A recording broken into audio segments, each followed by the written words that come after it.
अस्सलाम वालेकुम everyone, welcome to my channel. उम्मीद है कि आप सब लोग खैरियत से होंगे। तो आज का जो हमारा टॉपिक है वो है डुलिटल मेथड। ठीक है, तो डुलिटल मेथड को हम सॉल्व करेंगे इक्वेशन ऑफ 3 लीनियर इक्वेशन के साथ। तो सिस्टम ऑफ 3 लीनियर इक्वेशन को स्टार्ट करने से पहले हम इसके जो कुछ बेसिक 4 स्टेप्स हैं जो इंपॉर्टेंट है, जो सोल्यूशन स्टार्ट करने से पहले हम डिस्कस करेंगे। तो फर्स्ट स्टेप है हमारे पास AX is equal to B। तो इसको हमें मैट्रिक्स फॉर्म में लिखेंगे। तो AX is equal to B, A हम कोफिशेंट्स ले लेंगे, X वेरिएबल्स ले लेंगे, is equal to B coefficient, constant हमारे पास होगा B। तो ये इसको हम मैट्रिक्स फॉर्म में जब लिखेंगे तो उसके बाद जो हमारा सेकंड स्टेप होगा वो होगा LU is equal to A matrix. ठीक है, L हमारे पास है लोअर ट्राइंगुलर मैट्रिक्स और जो U है हमारे पास वो है अपर ट्राइंगुलर मैट्रिक्स, जो कि इक्वल होगा हमारे पास A मैट्रिक्स के इक्वल। थर्ड स्टेप जो है हमारे पास वो है लोअर ट्राइंगल प्लस हमारे पास Y वेरिएबल्स होगा मैट्रिक्स का, तो इज़ इक्वल टू B के इक्वल, हम LY को B के इक्वल रख देंगे।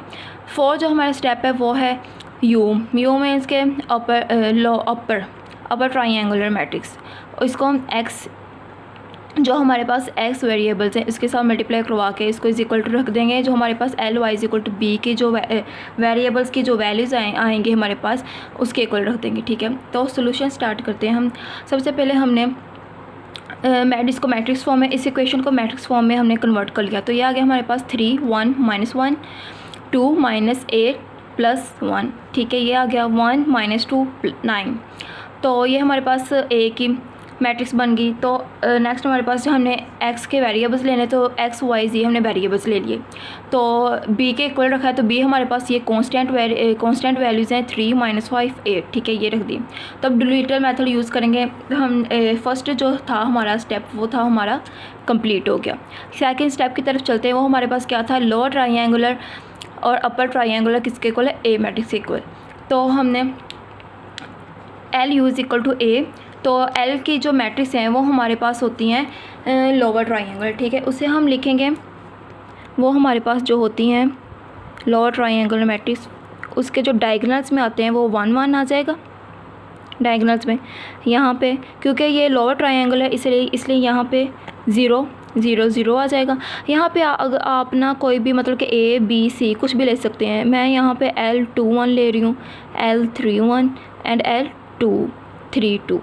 आप यहाँ पे A B, अगर आपको ये मुश्किल लग रहा है तो आप यहाँ पे A B C कोफिशेंट्स भी ले सकते हैं।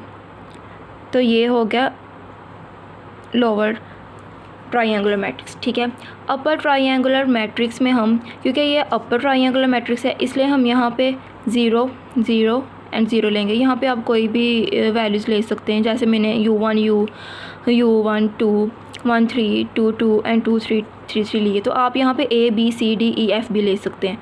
तो यहाँ पे हम U1 1 U1 2 U1 3 U2 2 U2 3 and U3 3। ठीक है, ठीक है, हमने मैट्रिक्स ले ली lower triangular and upper triangular matrix. ठीक है, उसके बाद हमने इसको इस फॉर्म में कुछ लिख रहा है, ये lower triangular matrix upper triangular matrix is equal to जो A हमारे पास कोफिशिएंट थे वो वाला मैट्रिक्स लिख दिया। ठीक है, अब नेक्स्ट हम चलते हैं, हमने इन दोनों को लोअर ट्राइंगुलर मैट्रिक्स और अपर ट्राइंगुलर मैट्रिक्स इन दोनों को मल्टीप्लाई करवा के इसी इक्वल टू इसके इक्वल रख देना है। तो यहाँ पे हम देखें कि जो फर्स्ट रो को हमने फर्स्ट कॉलम के साथ मल्टीप्लाई करवाना है। ठीक है, और इज इक्वल टू 3 के इक्वल रख देना है। तो ये हमारे पास इसके साथ मल्टीप्लाई हुआ तो U1 1 प्लस इसके साथ हुआ तो ये दोनों 0 हो गए। तो इज इक्वल टू किसके इक्वल आ गया, 3 के इक्वल। तो जब हमने इस इक्वेशन को सॉल्व किया तो ये हमारे पास U1 1 की वैल्यू आ गई 3। नेक्स्ट हमारे पास फर्स्ट रो सेकंड कॉलम, तो हमने यहाँ पे आ गया हमारे पास U1 था तो बाकी 0 0 होगी वैल्यूज़ हमारे पास। तो यहाँ से हम ये इज इक्वल टू हमने रख दिया 1 के इक्वल। तो ये हमारे पास U1 2 किसके इक्वल आ गया, 1 के इक्वल। इस तरह same first row and third column ले लिया हमने। ठीक है, तो फर्स्ट रो इसमें था U1 3 आ गया, प्लस ये 0 था तो ये इसको भी 0 कर दिया, तो ये हमारे पास आ गया -1 के इक्वल। तो इस यहाँ से हमारे पास U1 3 की वैल्यू आ गई -1। इस तरह हमने second row first column, second row third column, second column second row third column. ठीक है, इस तरह हमें इसकी L21 की वैल्यूज़ आ जाएगी,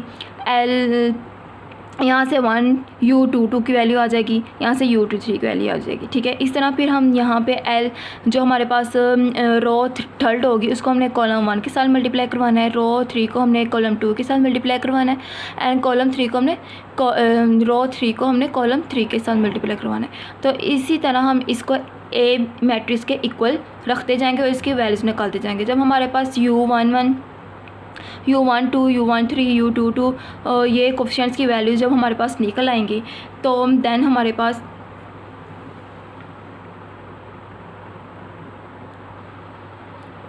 तो ये देखेंगे हमारे पास ये जो सारे वैल्यूज़ थी U1 की, L की और U की जो वैल्यूज़ थी वो हमारे पास निकल के कुछ यहाँ पे हमने लिख दी हैं, ठीक है, जो निकली हमारी। अब हमने जो हमारे पास L और U था, ठीक है, ये जो L21 L31 L32 जो इनकी वैल्यूज़ थी ना जो निकली हैं वो अब इनकी जगह हम पुट कर देंगे, ठीक है। पुट करने के बाद हमारे पास ये वैल्यूज़ हमने लिख दी हैं, 1 एज इट वैसे डायगोनल से रह जाएंगे और जो हमारे पास 0 वो भी वैसे आ जाएगा। जो हमारे पास L2 की वैल्यू थी वो हमारे पास 2/3 आई और जो L31 की वैल्यू थी वो 1/3, फिर इस तरह L32 की वैल्यू 7/2 6 आ गई।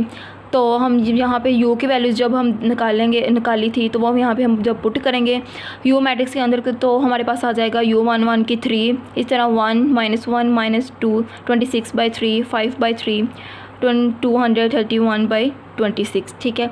ये हमने जो L और U की जो वैल्यूज़ निकाली थी वो हमने यहाँ पे पुट कर दी इस मैट्रिक्स में। उसके बाद हमारे पास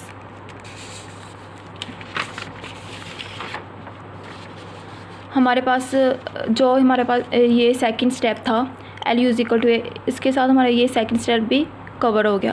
थर्ड स्टेप की तरफ चलते हैं। तो हमने बोला था कि जो लोअर ट्रायंगल मैट्रिक्स है वो उसके साथ हम मैट्रिक्स लिखेंगे y का, ठीक है, जो कि इक्वल होगा हमारे पास B कांस्टेंट मैट्रिक्स के इक्वल, इसके इक्वल होगा, ठीक है।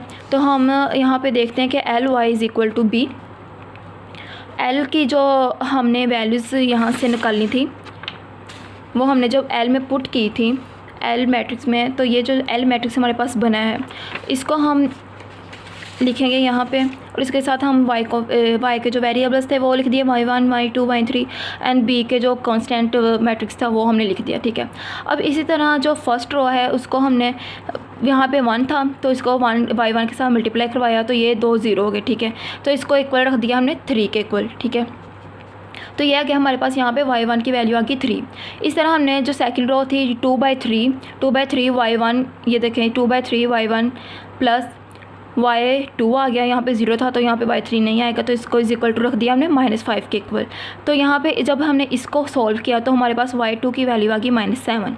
इस तरह हमने जब थर्ड रो को कॉलम y1 y2 y3 के साथ मल्टीप्लाई करवा के ऐड करवाया तो = 8 के इक्वल रखा तो हमारे पास जो y3 की वैल्यू थी वो आ गई हमारे पास 231/26, ठीक है।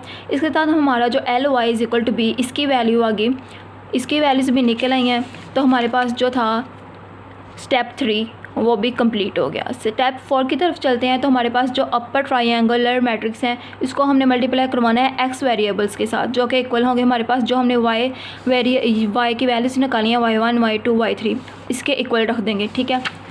जैसा कि ये हमारे पास यहाँ पे ux = y, u की मैट्रिक्स लिखी, देन हमने लिखा x के वेरिएबल्स लिख दिए एंड हमने इसको इक्वल टू रख दिया y की जो वैल्यूज़ हमारे पास निकली थी 3 -7 और 231/26, ठीक है। अब इसको भी हमने रो और कॉलम वाइज हमने सॉल्व करना है। 3x + y, 1 को y के साथ मल्टीप्लाई करवाया माइनस, क्योंकि यहाँ पे माइनस था तो -z आ गया, = 3 के इक्वल रख दिया।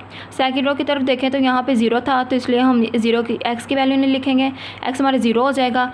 तो y की वैल्यू हमारे पास यहाँ पे -2/3 के इक्वल है और यहाँ पे 5/3 को हम z के साथ मल्टीप्लाई करवाए तो ये आ गया हमारे पास, तो = ये -7 के इक्वल आ गया, ठीक है। इस तरह हमने z हमारे पास, क्योंकि दोनों x और y 0 हो जाएंगे तो 231/26 ये z = इसके इक्वल आ गया, ठीक है। ये अब हम ना इक्वेशन नंबर 1 और इक्वेशन नंबर 2 इक्वेशन नंबर 3 का नाम दे दिया। इक्वेशन नंबर 3 को लेंगे तो इक्वेशन नंबर 3 में देखें तो हमारे पास ये दोनों वैल्यूज़ कैंसिल होकर जी इज़ इक्वल टू 1 बन जाएगा। तो जी इज़ इक्वल टू जब 1 बनेगा तो इसकी वैल्यू हमने पुट करनी है इक्वेशन नंबर 2 में। जब इक्वेशन नंबर 2 में वैल्यूज़ पुट की तो हमने जब इसको प्रॉपर सॉल्व किया, सॉल्व करने के बाद वाई की वैल्यू थी वो हमारे पास 1 आ गई, ठीक है। अब हमारे पास जी की वैल्यू भी आ गई, वाई की वैल्यू भी आ गई। इन दोनों की वैल्यू को हम लोग पुट करना है इक्वेशन नंबर 1 के अंदर। Putting the values of G and यहाँ पे लिखना था जी एंड वाई, क्योंकि हमने जी और वाई की वैल्यू अभी फ़िलहाल निकाली है। तो यहाँ पे हमने इक्वेशन नंबर 1 में जब इसकी वैल्यूज़ पुट की तो हमारे पास 3x + 1 - 1 = 3 आ गया।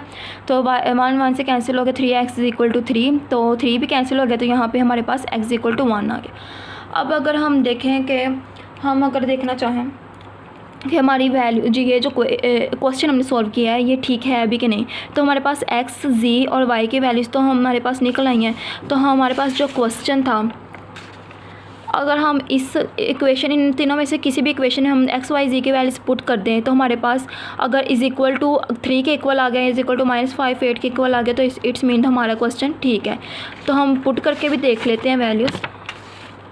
हम इक्वेशन नंबर 1 में पुट करते हैं 3x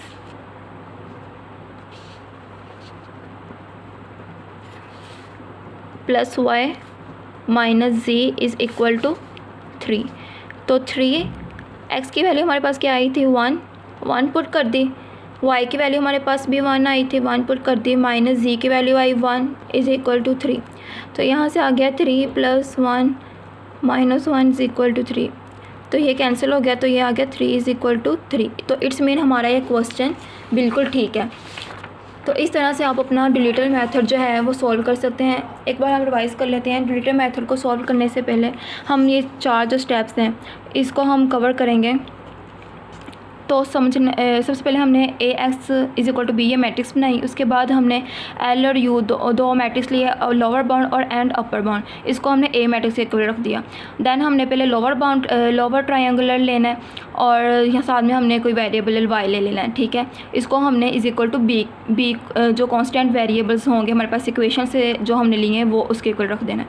देन हमारे पास जो 4th स्टेप होगा वो अपर ट्रायंगुलर होगा, जिसको हमने x जो वेरिएबल होंगे उसके साथ मल्टीप्लाई करवा के इसको हमने y जो हमारे पास कांस्टेंट निकलेंगी variables Ly is equal to B से, तो वो उसके साथ हमने इसको इज़ इक्वल टू रख के इसकी वैल्यूज़ फाइंड आउट कर लेनी है। देन हमारे पास जो x, y, z की वैल्यूज़ आएंगी, हमारे पास जो वैल्यूज़ आएंगी x, y, z की, उसको हम इस जो क्वेश्चन हमारे पास गिवन होगा, इन तीनों जितने भी इक्वेशन होंगे हमारे पास ना, तो किसी भी एक इक्वेशन में हमने वैल्यूज़ को x, y, z की वैल्यूज़ को हमने पुट कर लेना है। पुट करके हमने देख लेना है कि हमारे कांस्टेंट के इक्वल जो थी वैल्यूज़ वो आ रही हैं कि नहीं आ रही। जैसे हमें ये वाली लास्ट में हम एक इक्वेशन में हमने वैल्यूज़ पुट करके देखा था, ठीक है।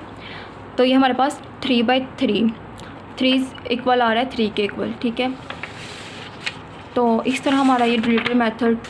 अगर आप ऐसी मज़ीद वीडियोस देखना चाहते हैं तो नीचे कमेंट्स कर दें, लाइक कर दें, शेयर कर दें एंड चैनल को सब्सक्राइब करना मत भूलिएगा। तब तक के लिए अल्लाह हाफिज़। अपना और अपने प्यारों का ख्याल रखिए।